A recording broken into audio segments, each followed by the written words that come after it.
el estudio en proyectopuente.com.mx. Ahorita se quedó pendiente la lectura del doctor Juan Antonio López Oldivarría. Ahorita lo voy a leer porque me decía por acá, me dio un comentario interesante y también ya invitaré al director del ISTESON después de... Me dijeron que iba a dar entrevistas después de la comparecencia en el Congreso. Porque me dice el maestro Erson, el director del ISTESON se la pasa informando de deudas y de la posible quiebra, pero sería bueno que se transparentaran los ingresos y egresos de la institución. Con mucho gusto, lo vamos a seguir. Dieter Isla, saludos desde la fresca Cajeme. Ándale, mucha gente tenemos en Cajeme, como siempre, escuchando. Herbert Stroffs desde Tucson. El 9 de al 9 de noviembre la carretera dice... como lo anunció el actual delegado El Saliente, continúa la modernización de la autopista estación Don Nogales, compromiso con los sonorenses, avance de 1.215 kilómetros, solo faltan 89 kilómetros de las 1.304 kilómetros. Uy, pues yo lo retaría y me retaría, lanzaría un autorreto, vaya, para recorrerla. Yo fui todavía el septiembre, estuve por allá, la viajé porque fui a Nayarit en carro, algo personal, y por lo menos desde donde inicia Sinaloa, donde termina Sinaloa, hasta Navojoa, la carretera estaba en el tramo sin concluir. Si en un mes y medio se la aventaron todo eso, mis respetos, Hay que ir a cotejar y hacer un contraste de lo que dice la autoridad. Porque siempre lo de la versión de la autoridad es una sola, hay que contrastarla. Y en Canané, a mí me acaban de decir los amigos en Canané este sábado, parece una guerra, parece Siria, Irak, lo que usted quiera, ¿no?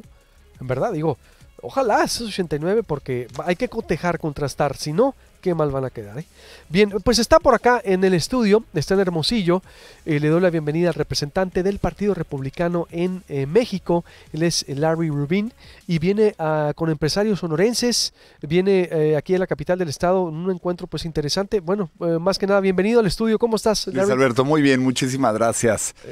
Gracias por estar por acá con nosotros. A ver, primero, ¿qué te trae por acá? ¿Qué está haciendo el representante pues, de Donald Trump, del gobierno de Estados Unidos o del partido, ¿no? Que precisamente allá no tienen tantos partidos con dos. Aunque no, sí hay independientes, vaya, ¿no? Sí, Hay otros. sí, es pequeño el número, son pero pequeños. sí hay independientes. Pero es entre republicanos y demócratas. Prácticamente. Como en Inglaterra también, conservadores, laborales exacto. y los Tories. Pero no aquí que tenemos 10. Y nomás 3 funcionan, pues, ¿no? Entonces digo, ustedes se entienden mejor.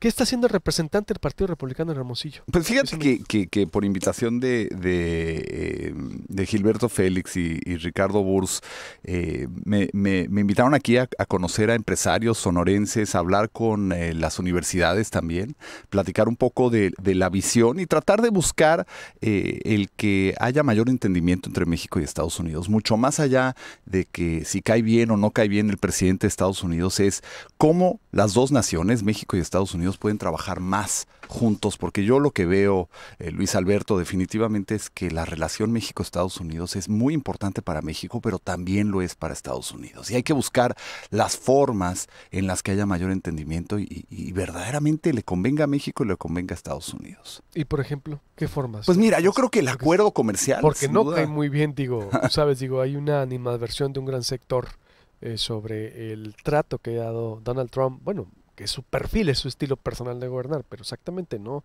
cae bien eso. ¿Cuáles son los puntos de entendimiento que en medio de eso se pudiera lograr? Mira, definitivamente el acuerdo comercial yo creo que ha sido un hito muy importante en la relación comercial. Hoy la relación comercial representa 620,000 millones de dólares para las dos naciones y yo sí veo que en 5 años, gracias al acuerdo celebrado, vamos a poder pasar de 620 a $1 trillón, lo que significa para México, por ejemplo, pues una cantidad enorme de nuevos trabajos bien pagados, también de un flujo de inversión importante para el país. Y esto asegura que la región Norteamérica, que incluye a Canadá también, pues se convierte en una región muy poderosa y muy fuerte contra todo el mundo, ¿no? Entonces, afortunadamente México juega este papel muy importante en la relación comercial, en la que crea una región poderosa, pero una región también que le va a permitir a México un mejor futuro. futuro, ¿no? Y obviamente Estados Unidos tiene muchos beneficios de igual forma. Pero la relación comercial no es solamente lo que define esta relación entre México y Estados Unidos. Yo creo que hay muchos temas más allá de los 3,000 kilómetros de frontera que tenemos entre México y Estados Unidos, pero hay temas en común, ¿no? La población más grande de americanos fuera de Estados Unidos están aquí, en México. Muchos de ellos en Hermosillo y en Puerto Peñasco y en San Carlos y en tantas otras poblaciones de Sonora y de todo el país. Pero también el mayor número de mexicanos fuera de la República Mexicana está en Estados Unidos, ¿no? Y esto hace que los dos países se integren todavía más. Lo que por ejemplo, el censo de Estados Unidos, que lo estarán celebrando pronto, indica que si las cifras no se equivocan, que la tendencia es que en el 2050 habrá más hispanos, o sea, mexicanos, que son los que dominan los hispanos, habrá más hispanos en Estados Unidos que anglosajones. Entonces, ¿En qué fecha? 2050. Entonces, la sinergia entre las dos naciones va a seguir aumentando, no importando quién es el presidente aquí, allá, quiénes son los gobernantes. La verdad es que esta relación tan importante entre México y Estados Unidos se seguirá fortaleciendo año tras año y década tras década. Entonces, más creo que aquí, hay que por abonar ejemplo, eso. Sonora, Arizona, por Claro. ejemplo, que hay un proyecto muy bueno, hay que reconocerlo, del actual gobierno y del estatal y del Doug Ducey y el de Pablo Beach sobre la megaregión, Es cierto. que creo que falta más explotarlo, ¿eh? Pero Totalmente. las puertas están abiertas para hacer negocios, para intercambiar relaciones político-culturales, sociales.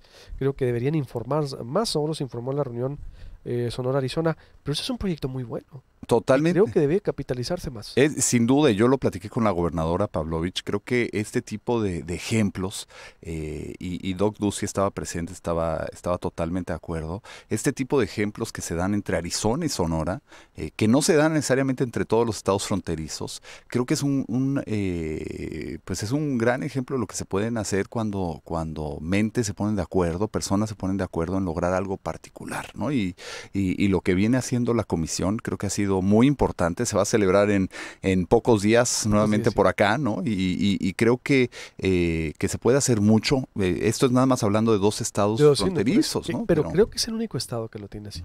Mientras estaba la crisis diplomática México-Estados Unidos, aquí hubo un acuerdo, hay que reconocerlo, entre los dos gobiernos de impulsar la megaregión.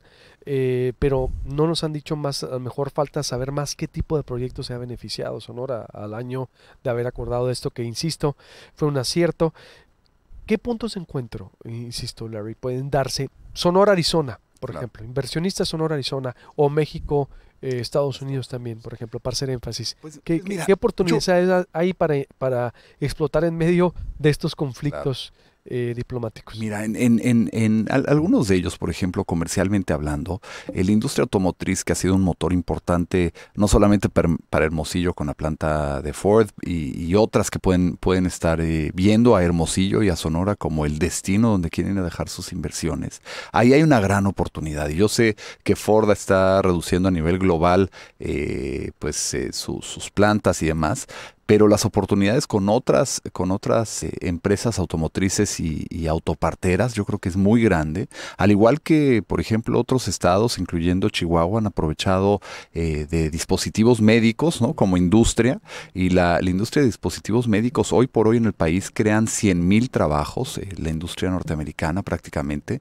Y esto es solamente uno de los tantos clústeres que se van haciendo en esta nación, ¿no? Yo creo que, por ejemplo, aeronáutico ha sido importante para el estado de Querétaro. Entonces, definitivamente yo creo que Sonora particularmente puede enfocarse en muchos de estos clústeres por la cercanía a Estados Unidos. Por ejemplo, Arizona ha venido hablando mucho de pruebas de automóviles autónomos, ¿no? Y creo que ahí el apoyo que pueda tener del gobierno de Sonora y de empresarios sonorenses creo que puede ser muy importante. Automóviles autónomos. Exactamente, ¿no? Que se manejan solos, que ya no necesitan, ¿verdad? Ya no necesitan del conductor particularmente para manejarse, y Arizona ha sido punta de lanza en este aspecto. Y yo creo que Arizona y Sonora han trabajado muy bien. El trabajo que ha hecho Doug Ducey, el gobernador de Arizona, y Claudia Pavlovich aquí en Sonora, pues han sido importante y hay que continuarlo, pero creo que tiene que ser propulsado por los mismos empresarios. A fin de cuentas Pero es la falta IP. difusión, ¿no? Digo, Sí. reconocemos el esfuerzo, pero digo, falta saber más qué tipo de negocios o qué tipo de beneficios ha traído estas alianzas? Claro, yo creo que definitivamente no sabemos. sí, se tiene que acercar. Creo que va a ser una buena oportunidad el que se haga en Hermosillo la siguiente en pocos días y se pueda dar difusión de los diferentes proyectos que se vienen trabajando, porque se han dividido en comités, ¿no? Y que estos comités informen, por ejemplo, el de educación ha sido muy activo, tanto educación en Arizona como educación aquí de las universidades y demás. Creo que hay un gran intercambio que se está dando y que se debe continuar dando, y ahí es una oportunidad, pero también temas más complicados, ¿no? Como es el crimen organizado. Creo que ahí México y Estados Unidos tienen que trabajar de la mano. La iniciativa Mérida que inició un presidente republicano, George Bush, ¿verdad?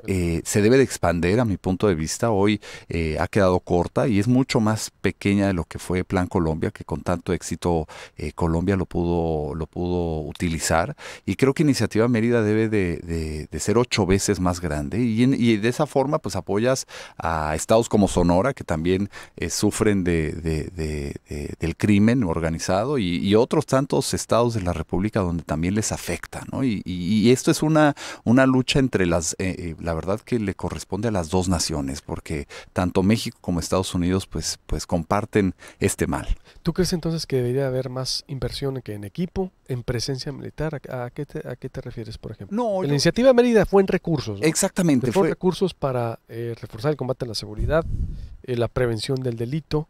Entonces tú dices, ¿crees que el gobierno de Estados Unidos debiera doblar o tener hasta 8 veces más presencia en recursos?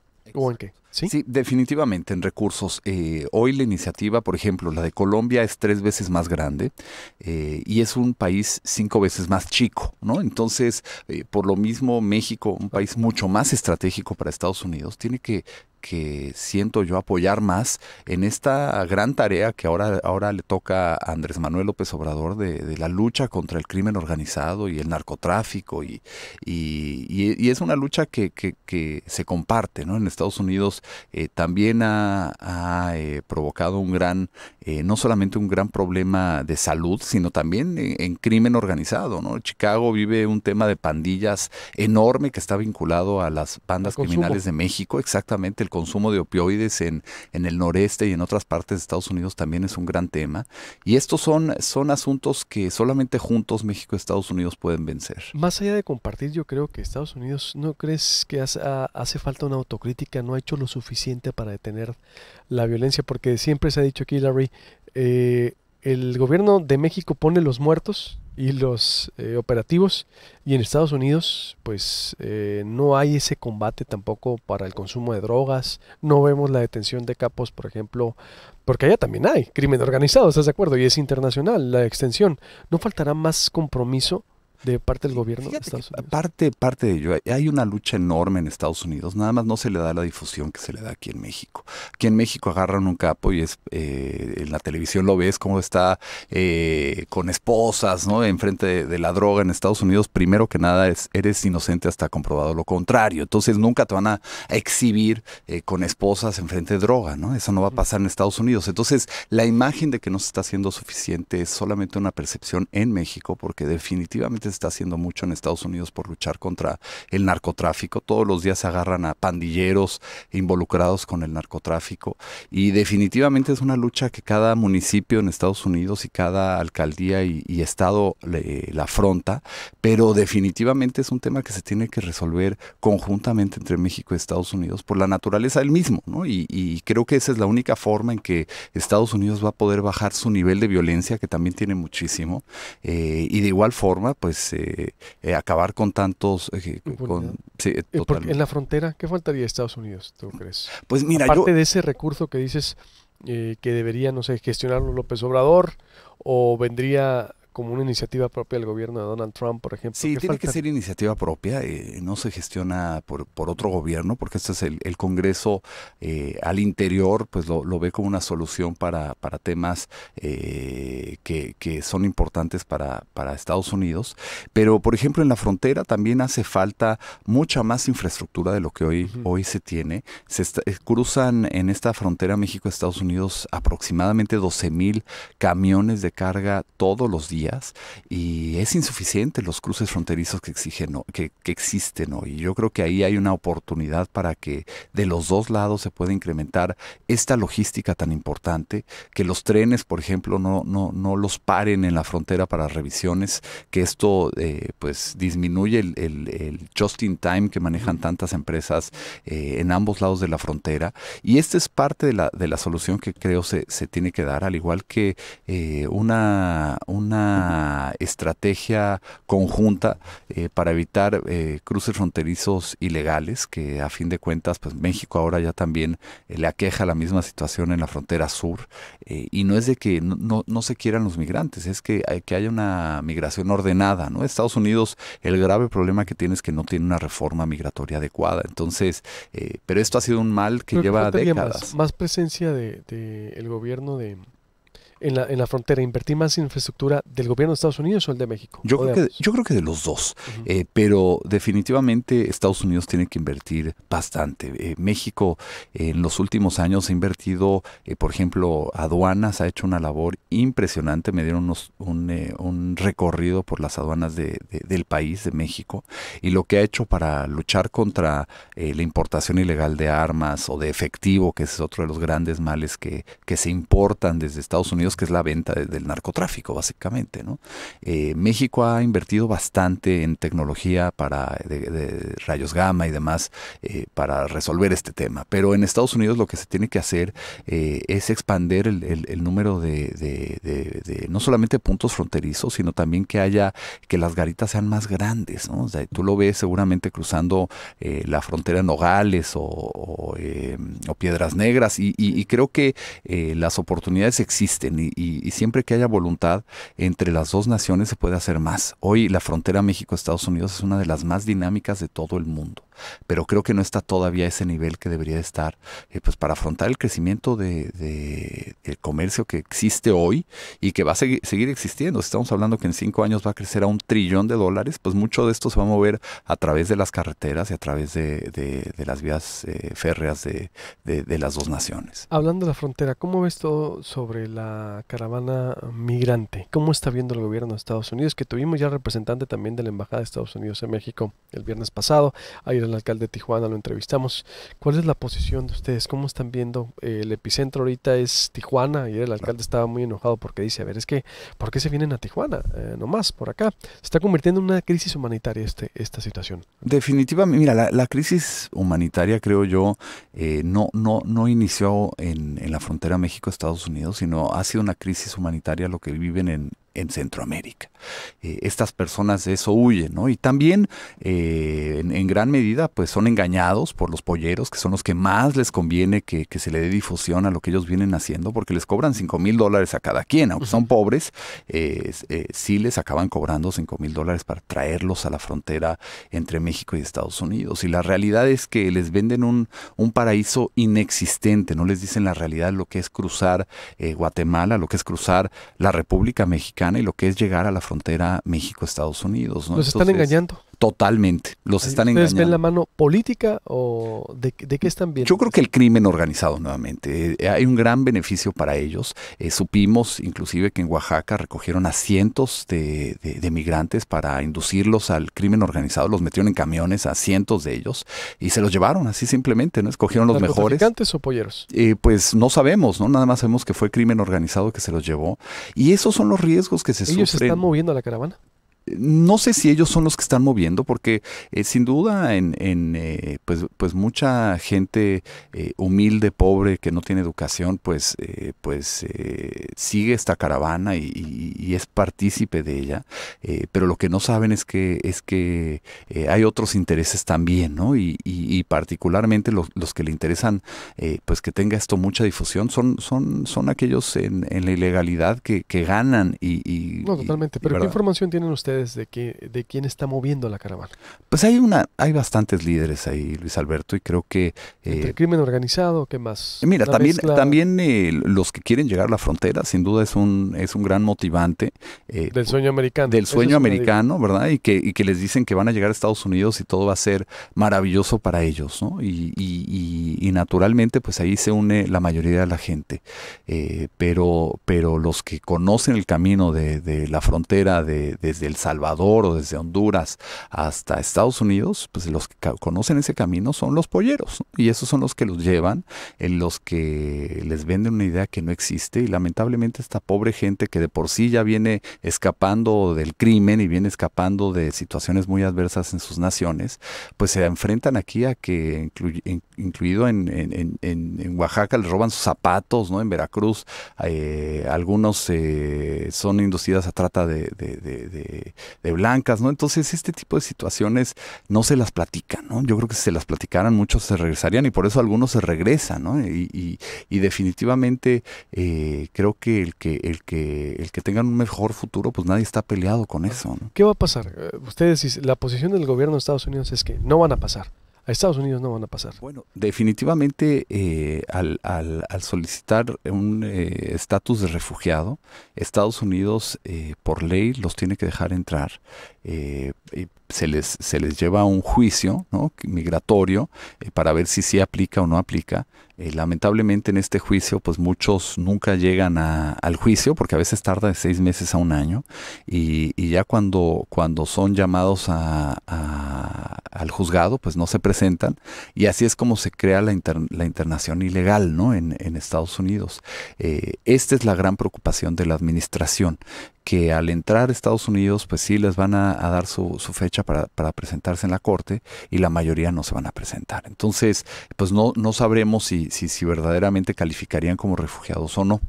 Pero bueno, esta es parte de la dinámica que se ha venido siguiendo, no con Donald Trump, desde Barack Obama y años anteriores, ¿no? La realidad es Pero que sí pueden entrar entonces como refugiados. con estatus de refugiados sí pueden entrar. Ese es el ¿Cuánto mayor llevaría el problema. trámite por refugiado? Lo que sucede es ¿Cuánto que, tiempo? mira, este trámite tarda como 2 años, pero mientras tanto se le permite al que está solicitando este estatus entrar a la nación y vivir en el país, ¿no? Entonces, si tarda 2 años el juicio, pues, y si es que llegara a presentarse al juicio, el refugiado tendrá 2 años para presentar su caso. Pero, como te decía, la mayoría, Luis Alberto, no se presenta al juicio, ¿no? O sea, es su forma de entrada, y después pues en Estados Unidos se perdieron, ¿no? Y el tema, a fin de cuentas, el tema migratorio se tiene que resolver, pero este es un tema ¿Cómo que se tiene, resolvería? ¿Qué le ¿sabes? pide el gobierno de México? Porque ayer No, decía el mira, alcalde que cierren, o que el gobierno federal ayude, que les exija una entrada legal, ordenada al país. No tenemos la capacidad de atención. ¿Cuál sería, creen ustedes, la solución para este éxodo que está atravesando mira, el país? definitivamente yo creo que la solución está al interior de Estados Unidos. Es una reforma migratoria que llevan ya muchos presidentes solicitándosela al Congreso, que nos acordaremos, John McCain y Ted Kennedy tuvieron una propuesta en los 90s que no se le ha dado seguimiento, y desde mucho antes el único presidente que hizo algo por los migrantes fue Ronald Reagan, ¿no? Con la amnistía, y desde entonces no se ha hecho 86, mucho, en el 86, Luis Alberto. Entonces, imagínate que han pasado décadas que no se resuelve el tema migratorio. La única solución es que ¿Es una el reforma Congreso, migratoria? definitivamente, ¿Para ese qué? es ¿Para legalizar a los que están? para uno, pues darle legalización a los que están, porque muchos de ellos ya tienen familia, ya tienen hijos, ¿no? Entonces, pues hay que legalizarlos. Están en la formalidad en cuestión del empleo, o sea, probablemente usando números de seguro social ilegal y todo esto, pero están formalmente contribuyendo a la economía norteamericana. Y Estados Unidos requiere de muchos trabajadores, la verdad. Por ejemplo, en enfermeras hacen falta más de 2 millones de enfermeras en Estados Unidos, y no te diré cuántos en el sector de servicio, ¿no? En las cosechas también. Entonces, realidad de Estados Unidos le hace falta mano de obra que hoy no tiene, pero no se puede resolver si no hay una reforma migratoria. Muy bien, pero dejas ahí claro también que pueden ser, el estatus de refugiados les puede dar también ese lugar a lo mejor que ellos andan buscando, ¿no? Que Pues, sería... pues definitivamente si hacen el proceso legal, que tarda, porque hay que someterlo a un juicio y en el juicio se determinará si sí califica como estatus de refugiado, pues entonces esa sería una solución. Hoy las Por lo cortes, pronto el problema está aquí, por último te pregunto. ¿Qué le recomiendas al gobierno mexicano, a los gobiernos mexicanos? El problema está aquí, por lo pronto. pues mira, yo creo que la forma es otra vez un tema compartido, porque en México ya está el problema, en Estados Unidos pues ya viene este problema acarreándose de años anteriores, los menores sin acompañar, que hay tantos en Estados Unidos, hoy ya llegó a 1 millón de casos en las cortes migratorias de Estados Unidos, imagínate 1 millón de casos los que tiene que resolver la corte migratoria en Estados Unidos, entonces el tema es trabajar otra vez conjuntamente México, Estados Unidos en buscar una solución, ¿no? Y buscar cómo prevenir el que entren de una forma ilegal en la frontera México-Guatemala y la otra, pues de igual forma, cómo buscar el que tampoco entren en la frontera México-Estados Unidos, ¿no? Entonces, nuevamente es algo que se tiene que hacer conjuntamente entre México y Estados Unidos para resolver. Muy bien, pues ¿dónde vas a estar, Larry Rubin, el representante del Partido Republicano en México, que está en Hermosillo? Pues mira, voy a estar en la Universidad de Sonora, que voy a platicar con los estudiantes, tomar preguntas, me interesa mucho escuchar sus puntos de vista y compartir los míos, ¿no? A lo mejor uno distinto a lo que en muchas ocasiones puedes leer o puedes escuchar, y eso me interesa bastante, el poder tener ese diálogo con los estudiantes, y de igual forma después vamos a estar con los empresarios, Ricardo Burs y Gilberto Félix me han extendido esta invitación para estar ahí con ellos y pues vamos a platicar con cientos de empresarios de todos los sectores. ¿Dónde va a ser? Esto va a ser En los Lagos, ¿no? en Los Lagos, sí. ¿A qué horas? Es a las 11:30. ¿Ya no está abierto? ¿Ya no se puede ir? ¿No es abierto o es con carnet? ¿Cómo fue? Fíjate que yo no estoy seguro porque yo no lo organicé, pero creo que... ¿Es abierto con carnet? Por invitación, muy bien, perfecto. Por invitación. Ya está full, ¿verdad? Todo, ¿no? Por los que nos están escuchando, muy bien. Pues bienvenido, Larry Muchísimas Rubin, gracias. el representante del Partido Republicano de Estados Unidos en México, que está en Hermosillo. Una interesante plática sobre negocios, seguridad, migración y relaciones comerciales entre ambos países. Y pues estamos en contacto, Larry. Muchísimas gracias. Que te Claro que traten sí, muy Luis bien. Alberto, Que te lleven a comer carne asada por acá. ayer ya hice la tarea. Ah, bueno, perfecto. Éxito. Voy a hacer un corte, vuelvo con la fiscal de justicia del Estado, Claudia Indira, aquí en Proyecto Puente, y también me hace análisis con especialistas sobre migración y, por supuesto, sus comentarios. Volvemos.